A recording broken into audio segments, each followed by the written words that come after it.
Oke, Assalamualaikum warahmatullahi wabarakatuh. Halo guys, kembali lagi bersama saya.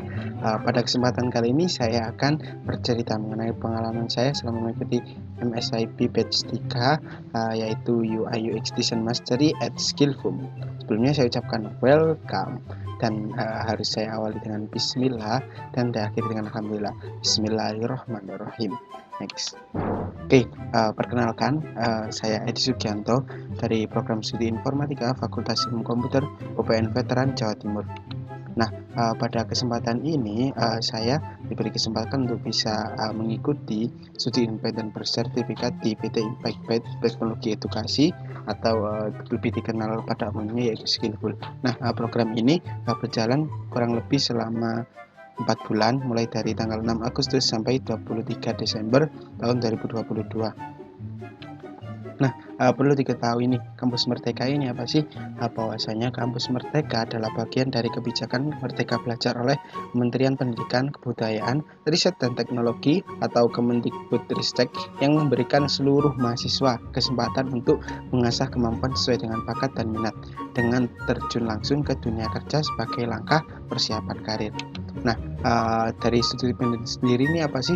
Nah, studi independen ini merupakan masuk ke dalam MSIP, di mana MSIP ini kepanjangannya yaitu magang dan studi independen bersertifikat. Nah, apa sih yang dapat kita dapatkan dari mengikuti studi independen? Yang pertama, kita bisa mempelajari kompetensi yang spesifik, praktis dan dibutuhkan di masa depan. Yang kedua, kita bisa berinteraksi dengan para pakar untuk memahami penerapannya. Dan yang terakhir, kita dapat mempraktekkan kompetensi tersebut dalam sebuah proyek yang real. Nah, dalam program UI UX Design Mastery yang diadakan oleh Skillful ini ada dua poin utama yang kita bahas. Yang pertama, kita akan berajal materi pembelajaran, di mana materi pembelajaran dari UI UX Design Mastery ini terdapat 17 bab. Yang pertama yaitu mengenai Introduction to UI UX, yang kedua pengenalan mengenai Figma, yang ketiga UX Design Process, yang keempat UX Challenge, yang kelima Define dan Ideate Process, yang keenam User Flow, yang ketujuh ada Wireframe, yang kedelapan Fundamental of UI Designs, yang kesembilan Design System, yang 10 praktek membuat UI, yang 11 UX Writing, yang ke-12 Prototyping, yang ke-13 User Research, yang ke-14 praktek User Research, dan ke-15 UX Case Study, yang ke-16 Getting Job in UI UX Design, yang ke-17 UI UX Design in the Daily Basis. Nah, dari ke-17 materi tersebut kita juga akan mendapatkan sebuah pre-test, post-test, dan juga tentunya ada assignment pada setiap minggunya. Nah, itu merupakan suatu pengalaman yang bisa kita ambil untuk dijadikan proses kita mengetahui segala sesuatu di bidang UI UX design seperti itu. Nah, di mana perihal itu juga tentunya sangat menunjang kita, di mana kita memiliki minat ataupun keinginan untuk terjun langsung di dalam dunia kerja, khususnya di bidang UI UX design seperti itu. Nah, kebanyakan seorang UI UX designer itu modalnya juga sebagian besar dari beberapa materi yang disampaikan seperti itu. Nah, di dalam materi pembelajaran ini juga terselip di dalamnya beberapa webinar penting yang diselenggarakan oleh Skillful sendiri, yang tentunya sangat bermanfaat dan juga memberikan efek kepada kita untuk jadi termotivasi belajar lebih giat lagi seperti itu. Nah, dari materi pembelajaran yang kedua, dari poin utamanya yaitu kita mendapatkan sebuah challenge, di mana challenge yang sudah saya pilih di awal yaitu meredesign SJW, di mana SJW sendiri adalah Send Your Wedge, aplikasi ataupun web was for change. Nah, di sini saya tergabung dalam kelas 11 kelompok 62 atau kelompok 2 di kelas tersebut. Nah, sebelumnya perkenalkan dulu, di situ dalam tim 4 Serangkai of J Skill terdapat saya sendiri, Edi dari UPN Veteran Jawa Timur, terdapat Mas Fikri dari Universitas Negeri Semarang, ada Mbak Adria, dan juga dari Universitas Negeri Malang, dan juga Mbak Atika dari Universitas Bina Sarana Informatika. Dan tentunya kami dipandu juga oleh mentor dari kelas 11, ada yang namanya Kak Abi di situ. Nah, dalam materi tadi dan juga dari challenge ini kami sama-sama saling berkoordinasi, tanya jawab, dan juga tentunya memberikan sharing-sharing pengalaman. baik di kampus, luar kampus, ataupun mengenai bidang-bidang yang terkait dengan UI UX design ataupun juga perihal yang lainnya seperti itu.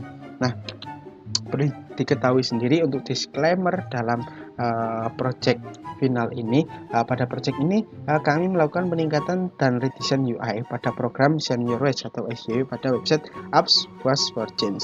Nah, project ini merupakan tugas akhir dari program UI UX Design Mastery yang diselenggarakan oleh tim Skillful yang berkolaborasi dengan Was for Change pada program Kampus Merdeka batch yang ketiga. Nah, untuk user persona ataupun seorang yang bakalan kita wawancarai, kita jadikan target untuk kita beri pertanyaan, kita minta informasi. Di sini dari kelompok kami mendapatkan seseorang yang bernama Mbak Alvin Lailatul Makfirah, di mana usianya 25 tahun, tinggal atau berdomisili di Jombang, Jawa Timur. Nah, Mbak Alvin Lailatul Makfirah adalah seorang ibu rumah tangga yang memiliki kebiasaan untuk mengelola sampah dari hasil penggunaannya.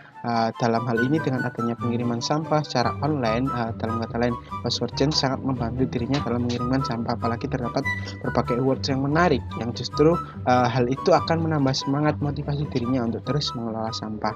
Dan mungkin dari hal ini dari Mbak Alvin sendiri bisa menyebarkan informasi ataupun rahasianya mengenai pengelolaan sampah kepada ibu yang lainnya seperti itu. Sehingga juga memberi manfaat di lingkungan sekitar kita. Nah, untuk latar belakang sendiri, perlu diketahui Was for Change merupakan sebuah perusahaan yang memberikan solusi untuk pengelolaan limbah yang bertanggung jawab. Hadir pertama kali pada tahun 2014 yang berasal dari diskusi dua perusahaan di bidang persampahan. Dengan adanya Was for Change, kita bisa memanfaatkan berbagai layanan seperti konsul, campaign, collect, dan create. Seperti itu. Nah, untuk program SYW sendiri diperjelas bahwasanya Senior Wage adalah program sukarela untuk masyarakat Indonesia yang menargetkan ibu rumah tangga untuk mendapatkan dapat mengelola sampah anorganik di rumahnya. Program ini membantu usernya untuk menjamin sampah yang sudah dipilah dapat diolah secara bertanggung jawab seperti itu. Nah, di sini kami memakai metode design thinking dalam proses redesign aplikasi Was for Change, di mana design thinking ini terdapat beberapa tahapan ataupun proses. Yang pertama ada empathize, yang kedua ada define, yang ketiga ada ideate, yang keempat ada prototype, dan yang terakhir ada tahap testing. Nah, dari sini kenapa sih kita dari tim 11 ini memilih menggunakan design thinking? Karena lebih berfokus pada kebutuhan atau masalah dari user, kapabilitas teknologi dan juga bisnis, sehingga bisa menghasilkan produk yang sesuai serta desain yang dibuat bisa lebih dekat dengan keinginan user sebagai seorang yang nantinya akan menggunakan aplikasi. Nah, sehingga desain proses ini dapat dengan tepat digunakan dalam permasalahan Was for Change seperti itu. Nah, pada tahap pertama ada empathize. Pada empathize ini kami menggunakan metode in-depth interview kepada responden yang sudah kami sebutkan di awal tadi. Pada tahapan ini kami mencari tahu kebutuhan apa saja sih yang biasanya dilakukan oleh pengguna dan hal-hal apa saja yang menjadi motivasi pengguna dalam mengirimkan sampah hasil olahan menggunakan aplikasi Was for Change. Nah, pada tahapan ini terdapat beberapa pertanyaan yang terlampir untuk mengetahui kebutuhan pengguna, antara lain bisa kita minta pendapat mengenai kebetulan terhadap sampah di Indonesia dan beberapa pertanyaan lainnya seperti yang tertera pada penjelasan berikut ini. Ada motivasi apa yang didapatkan dari memilah sampah. Pertanyaan ini disampaikan kepada responden yang sudah disampaikan di awal tadi seperti itu. Nah, dari pertanyaan tersebut akan menghasilkan sebuah point dan kita masukkan ke tahap define. Nah, di sini kita mendapatkan sebanyak 16 point. Ada beberapa point yang mungkin bisa saya sebutkan. Yang pertama ada terdapat kendala yang ingin disampaikan oleh user, lalu proses SYW yang rumit dan membingungkan user, atau motivasi edukasi untuk melakukan SYW, dan juga informasi yang masih susah dipahami oleh user ketika berada di landing page. Nah, dan juga mungkin ada beberapa poin lainnya yang bisa dibaca di tampilan ini seperti itu. Nah, dari tahap define ini, define point kita masuk ke dalam home McVie. Di mana home McVie ini kita menentukan apa saja sih kira-kira dari poin-poin ini tadi yang bisa kita jadikan sebagai poin dari permasalahannya. Nah, kita akan memberikan beberapa pertanyaan di sini yang nantinya kita jadikan sebagai bahan untuk mencari solusi seperti itu. Nah, di sini kami mendapatkan homework B berupa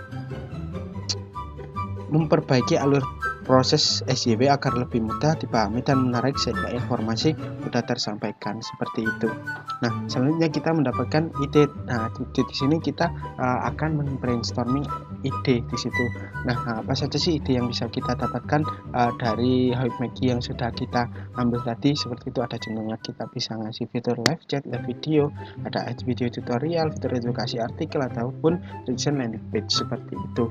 Nah, ketika kita udah masuk ke dalam ide, selanjutnya yaitu kita masuk ke dalam prioritization ide, di mana prioritization ide ini kita memprioritaskan mana sih dari beberapa ide tadi yang harus kita utamakan terlebih dahulu, yang jadikan kita poin nomor 1, poin nomor 2, dan juga di kotak nomor 3. Nah, seperti itu. Nah, ini nanti berguna untuk kita dalam mendesain dari aplikasi Postburgence itu sendiri. Nah, setelah itu kita melangkah kepada proses user flow. Nah, di user flow terdapat beberapa user flow, diantaranya ada login. Login sendiri ini ada start, langsung dilanjutkan ke landing page. Nah, setelah landing page ini kita dimasukkan oleh pilihan login atau register. Ya, kita belum punya akun ya kita register dulu. Nah, jika sudah punya akun ya kita login. Nah, setelah login, nah kita akan masuk ke dalam homepage seperti itu. Nah, ada misalnya user flow kirim sampah, mana kirim sampah ini menjadi salah satu fitur utama juga dalam Postburgence seperti itu. Nah, ada redeem point, live chat dan live video, dilanjut ada edukasi, daily point, tutorial, dan juga profile seperti itu. Nah, untuk prototipenya sendiri dapat kita lihat, mungkin saya akan mencoba masuk ke dalam link prototipenya untuk memberikan sedikit gambaran dari desain yang sudah kita buat seperti itu. Kita akan masuk ke dalam prototypingnya.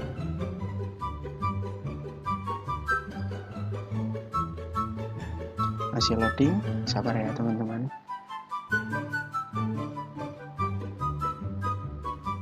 Nah, ketika kita sudah masuk ke dalam prototypingnya, coba kita perbesar terlebih dahulu. Oke. Nah, di sini ini merupakan desain yang sudah kita buat, mana di awal kita disuguhkan oleh landing page. Nah, setelah landing page ini ya kita tahu beberapa informasi yang kita dapatkan. Selanjutnya kita bisa menekan login, di mana login kita akan masuk ke dalam fitur send page. Kita disuguhkan dengan beberapa informasi di sini. Nah, kita klik ayo mulai. Nah, di sini kita memilih login, kita masukkan nomor telepon, masukkan kode OTP. Nah, di sini saya menjelaskan secara garis besar aja ya mengenai UI design yang sudah kita buat gitu. Nah, di sini untuk fitur utamanya yang perlu diketahui ada fitur kirim sampah, di mana kirim sampah ini ya yang harusnya kita manfaatkan di sini untuk mengirimkan sampah di aplikasi Postburgence. Kita bisa mengirimkan sampah di stok reguler, next. Nah, di sini kita memilih jenis sampah yang bisa kita kirimkan. Selanjutnya kita bisa memilih dari mitra yang ingin kita setor di mana. Nah, tinggal pengiriman sampah, alamat penerimanya sudah ada. Kita lanjut untuk mitra penerimanya. Selanjutnya kita mengisi detail dari pengirimnya kita ini seperti apa. Nah, selanjutnya, setelah itu kita pilih jasa pengirimnya.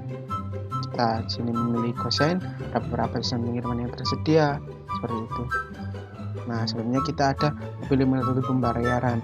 Metode pembayaran ada di BCA, BRI, Mandiri, GoPay, Dana OVO. Nah, kita coba contohnya BCA. Next. Nah, untuk melanjutkan transaksi lanjut.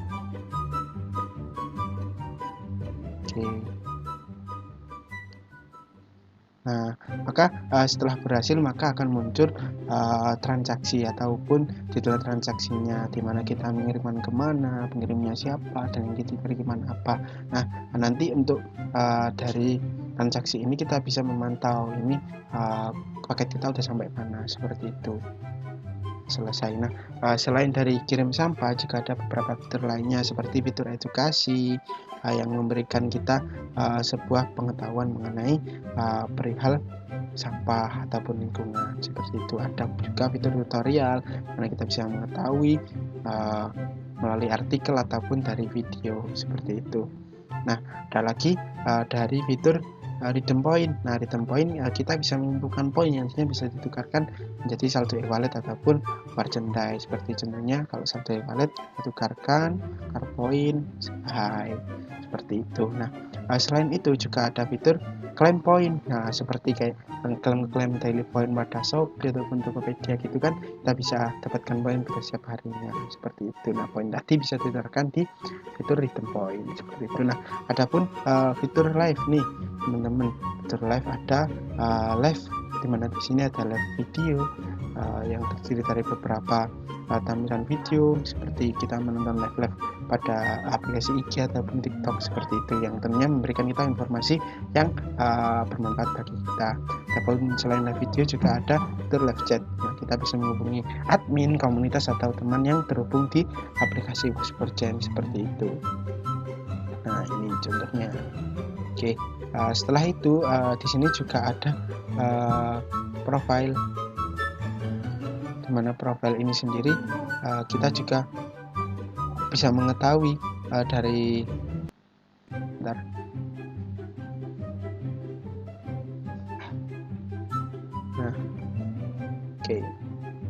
Nah, di profil ini kita bisa melihat dari profil kita seperti apa teman-teman, seperti itu. Nah, detail dari profil kita mengisi profil tanggal lahir, nah maka akan muncul seperti itu. Nah, kita bisa mengetahui pencapaian kita, dapat poin dari mana saja, seperti itu. Oke. Nah, mungkin itu saja garis besar. Jadi dalam UI desain yang sudah kita buat, terdapat beberapa fitur yang juga tentunya menunjang kita dalam menarik perhatian dari user, seperti itu. Tentunya harus memberikan manfaat dong bagi user, seperti itu. Oke, setelah kita tahu dari prosesnya, di sini kita ada proses tahap terakhir, yaitu testing, dimana dari hasil testing kami melakukan user testing, kami menggunakan penilaian dengan metode single equation, dimana terdapat 7 parameter penilaian. Menjalankan suatu tes saat pengujian, kami mendapatkan skor 6,5 untuk keseluruhan proses testing aplikasi, seperti itu.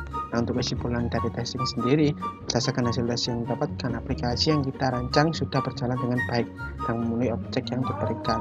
Dari UI yang mudah dimengerti, flow yang cukup baik, serta beberapa fitur yang disukai oleh user seperti daily point, reward, live, dan tutorial. Nah, mengenai alur proses SEO yang diberikan sudah mudah dipahami dan menarik sehingga informasi kita tersampaikan. Nah, thank you teman-teman. Mohon maaf apabila yang saya sampaikan masih ada kurang ataupun salah, karena kesimpulan tentunya dari Allah. Nah, sekian, terima kasih banyak, thank you. Salam J-Skill dari kelompok 62 dan juga salam dari saya Sugianto. Terima kasih. Assalamualaikum warahmatullahi wabarakatuh.